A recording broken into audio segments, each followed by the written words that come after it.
오늘 저에게 주신 하나님의 말씀은 구약성경 창세기 3장 15절 말씀입니다. 다 찾으셨으면 저희 함께 봉독하겠습니다. 내가 너로 여자와 원수가 되게 하고 내 후손도 여자의 후손과 원수가 되게 하리니 여자의 후손은 내 머리를 상하게 할 것이요 너는 그 발꿈치를 상하게 할 것이니라 하시고 아멘. 기도하겠습니다. 하나님 아버지, 지난 주일 하나님의 은혜 가운데 저희들 복되게 하시고 간밤에도 하나님의 보호하심 가운데 저희들 살게 하시다가 오늘도 이 시간 첫 시간 주님 앞에 나와 말씀과 기도로 나아가는 은혜와 승리의 길을 허락하시니 감사드립니다. 오늘도 저에게 주신 심령에 주신 말씀이 저희의 속을 새롭게 하시고 오직 새 언약 가운데 거하는 성령 하나님께서 함께 하시는 성도의 삶을 살아가는 복된 저희들 되게 하여 주옵소서. 간절히 바라옵고 예수님의 이름으로 기도하옵나이다. 아멘. 오늘은 타락의 비극 속에 피어난 은혜라는 제목으로 하나님 말씀 증거합니다. 저희가 지난 토요일 새벽 설교에서 저희가 창세기 2장을 살펴보았는데 그것을 통해 우리는 하나님께서 세우신 완벽한 질서, 이 창조 질서와 또한 우리를 구원으로 이끄시는 하나님의 은혜를 살펴보았습니다. 그러니까 우리는 언제나 우리 마음대로 하나님께서 우리에게 주실 구원의 길을 가는 것이 아니라 하나님께서 우리를 전적으로 이끌어 주심으로 우리가 있어야 될 자리에 있게 된다라는 것이죠. 바로 그러한 믿음으로 사는 여러분 되시기를 축원드립니다. 그런데 오늘 창세기 3장에 들어서게 되면 우리는 인류 역사상 가장 비극적인 사건이라 말할 수 있는 죄로 인한 타락을 마주하게 됩니다. 그러니까 사실 이 아담과 하와가 하나님의 말씀을 어기고 선악과를 먹음으로써 그들이 타락하게 되는 사건은 그들로만 끝나는 것이 아니라 그 이후로 오는 모든 후손, 저희를 포함한 모든 후손에게 이 사망 권세 아래 있게 하는 그러한 결과를 가져왔기 때문에 사실은 이거보다 더 큰 비극적인 일은 없다고 볼 수 있습니다. 그러나 성경은 그러한 큰 비극 가운데 사실은 그 비극을 넘어서는 그 모든 비극을 비극으로 여기지 않게 할 수 있는 하나님의 은혜를 우리에게 주신다라고 또한 약속하고 있다라는 것입니다. 그래서 오늘 말씀을 통해서 우리는 죄라는 것이 우리의 삶에 어떻게 들어왔는지 그리고 그 절망의 구덩이 속에서 하나님께서는 어떠한 구원의 소망을 또한 우리에게 주셨는지를 확인하고 그 은혜 가운데 살아가는 여러분 되시기를 축원드립니다. 여러분 이 죄라는 것 어저께 이게 제가 설교를 하다 보면 이게 참 오묘합니다. 이게 제 일부러 맞추는 게 아니거든요. 근데 어저께 한 게 또 바로 새벽에 또 이게 연결이 되고 이거 제가 맞추는 게 아니에요. 이거 저는 그냥 쭉 나가는데 이게 맞아지는 건데 저희는 어저께 하나님의 은혜로 죄란 무엇인가라는 것을 오후 찬양 예배 때 저희들이 살펴보았는데 오늘도 이 죄에 대한 분명한 모습을 저에게 보이고 있습니다. 그러니까 이 죄라는 것은 결국에는 우리가 어저께 말씀으로는 최선을 다해서 순종하지 않는 것 그리고 어기는 것 이렇게 대유리 문답은 우리가 보았는데 결국엔 그게 뭐냐면 교만이라는 겁니다. 교만. 예. 하나님의 주권을 인정하지 않으려는 교만이라는 것이에요. 그러니까 제가 어저께도 잠깐 제가 언급을 했지만 우리 안에서는 자꾸 우리가 판단하고 우리가 결정하고 또 우리가 보고 들은 것이 마치 진짜인 것처럼 여기려고 한다라는 거예요. 그게 인생이거든요. 그러니까 막 우리의 육신도 우리한테 말을 해요, 여러분. 예. 우리 속사 이게 육신이 말을 한단 말입니다. 그러나 그것을 따라간다는 것은 결국 뭐냐면 하나님의 주권을 우리가 어떻게 하는 거예요? 무시해 버리는 결과가 된다라는 거죠. 왜? 우리 안에 계시는 하나님은 변하시는 분입니까? 변하지 않는 분입니까? 변하지 않아요. 어저께 승리한다고 말씀하셨으면 오늘도 승리하는 거예요. 맞습니까? 오늘 승리하신다고 말씀하시면 내일도 승리하시는 거예요. 맞습니까?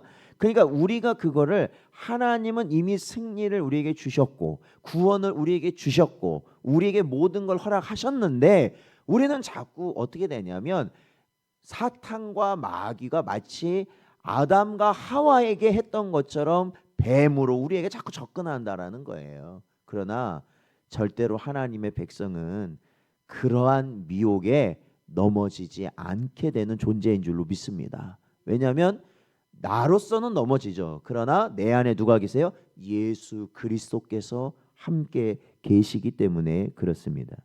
여러분, 사탄은요 뱀을 도구로 삼아서요 하나님의 말씀을 의심하도록 만들었어요. 그래서 보이는 것 듣는 것 항상 제가 주의하셔라. 그거는 다 허상이에요. 허상. 아무 소용없는 것들이에요. 보이고 듣는 건 아무 소용없는 거예요. 내 안에 누가 계시면 되는 거예요? 예수 그리스도가 계시면 되는 거 아닙니까? 그렇잖아요. 그렇기 때문에 죄라는 것은 단순히 이게 윤리적 그냥 뭐 단순한 잘못으로 여길 수가 없다라는 것입니다. 왜냐하면 하나님 말씀보다 자신의 판단을 위에 두는 아까도 말씀드렸지만 하나님의 주권에 반역하는 행위이기 때문에 그렇습니다. 그래서 모두가 사망 아래 두어지는 엄청난 결과가 내리게 된 것이죠. 사탄은 뭐라고 미혹하였냐면 3장 5절에 보면 너희가 그것을 먹는 날에는 너희 눈이 밝아져 하나님과 같이 될 것이다 라고 유혹을 했습니다. 그런데 사실은 이게 뭐냐면 하나님과 같이 될 것이다 라고 말했던 이게 뭐냐면 아까 말했던 교만입니다. 교만이요. 사실 이 사탄은 누굽니까? 이게 타락한 천사거든요. 성경을 보자면 타락한 천사인데 그들이 왜 타락하게 됐냐면 그들 역시도 교만의 마음을 품었기 때문에 타락을 하였습니다. 이사야서 14장 14절 말씀을 보면 가장 높은 구름에 올라가 지극히 높은 이와 같아지리라 하는도다 이렇게 말하고 있습니다. 지극히 높은 이가 누구예요? 하나님이시잖아요. 근데 하나님과 같아지려 하였다라는 겁니다. 그게 교만이었고 그로 인해 사탄은 타락하게 되었죠. 인간은 피조물의 자리를 박차고 창조주의 자리에 앉으려 하였던 것이에요. 그 선악과를 먹었던 그 자체가.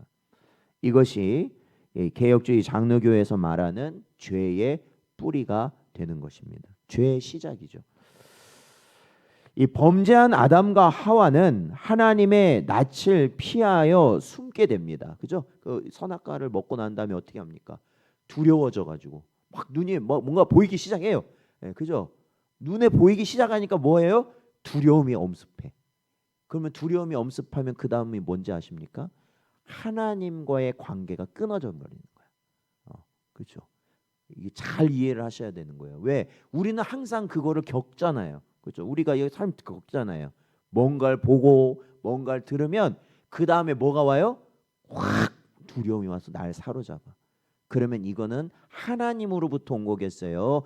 사탄으로부터 온 거겠어요? 이거는 무조건 사탄인 거예요. 하나님께서 내 마음에 그런 두려움을 주실 수가 없어요. 그렇잖아요. 그러니까 아담과 하와가 결국에는 그 두려움이 엄습하니까 어떻게 해요? 하나님을 피해 숨어요. 그 참 어리석죠. 하나님을 피할 수 있어요? 피할 수 없는데 그냥 두려우니까 숨어버리게 된다라는 겁니다.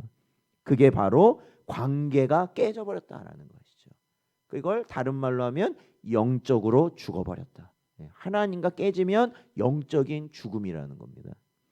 그래서 이 죄는 결국에 인간의 모든 성품을 완전히 망가뜨려 버립니다. 제대로 사람이 살 수가 없도록 하나님이 지신 형상이 제대로 되지 않도록 망가뜨려 버렸어요. 그래서 우리 장로교에서는 이것을 전적 부패다라고 말합니다. 모든 게 썩어버렸다라는 거예요. 그 죄로 말미암아서. 성경은 타락한 인간의 상태를 이렇게 말합니다. 로마서 3장 10절부터 12절 말씀을 보면 기록된 바 의인은 없나니 하나도 없으며 깨닫는 자도 없고 하나님을 찾는 자도 없고 다 치우쳐 함께 무익하게 되고 선을 행하는 자도 없나니 하나도 없도다라고 말하고 있어요. 우리가 그건 알잖아요. 의인은 없나니 하나도 없다. 다 죄인이다. 그러니까 이게 죄인이라는 게 결국 뭐냐면 하나님을 알 수도 없는 존재가 되어버렸다는 거예요. 깨달을 수가 없어요. 예. 하나님께서 하시는 일들을 우리가 우리 사람이 이 자신이 그걸 알아낼 수가 없다라는 거예요. 도저히 알 수가 없는 존재. 그리고 하나님이 요구하시는 선이라는 것을 도무지 행할 수 없는 존재가 되어버렸죠. 그런 결과 하나님과의 관계는 단절되었고 또 이 나중에 그 하나님이 딱 그들을 불러 아담과 하와를 불러가지고 너희가 왜 그것을 먹었느냐 이렇게 물어보니까 서로 뭐예요? 남편은 아담은 뭐라고 해? 하와가 먹으라고 해서 먹었다. 하와는 또 뭐라고 그래? 뱀이 먹으라고 해서 먹었다고 해. 거기 보면 근데 그 내용이 되게 중요해요. 왜냐? 아담은요 하나님이 나에게 보내주신 하와 때문에 먹었다고 그럽니다. 그러니까 책임이 누구라는 거야 결국에. 하나님 때문에 먹었다는 거고. 하와도 그래요. 하와도 하나님한테 뱀이 나에게 유혹해서 먹었다는 거예요. 그럼 그거 누구 책임이라는 거야? 누구 책임이야? 뱀 책임이라는 거야? 누구 책임이라는 거야? 하나님 책임이라는 거예요. 예. 이게 참 오묘합니다. 아주 이런 걸 보면 왜 우리가 그렇거든. 죄를 짓고 나면 꼭 그렇거든요. 그래서 결국엔 이 부부의 관계가 깨져버려요. 그러니까 하나님과의 관계도 깨져버리고 죄를 지면 부부의 관계, 그러니까 사람과의 관계도 깨져버리는 거예요. 그러니까 뭔가 깨지는 것 같다. 그러면 이거는 뭐예요? 이건 하나님의 방법이 아닌 거예요. 빨리 회개하고 그거를 빨리 해결해야 하는 것이죠. 그리고 땅은 어떻게 되었는가? 그들이 죄를 지음으로 가시덤불과 엉겅퀴를 내는 저주 아래 놓이게 되었던 겁니다. 로마서 3장 23절 말씀을 보면 모든 사람이 죄를 범하였음에 하나님의 영광에 이르지 못하더라 이렇게 말하고 있습니다. 죄인이 돼버리면요 하나님의 영광 가운데 거할 수 없게 돼요.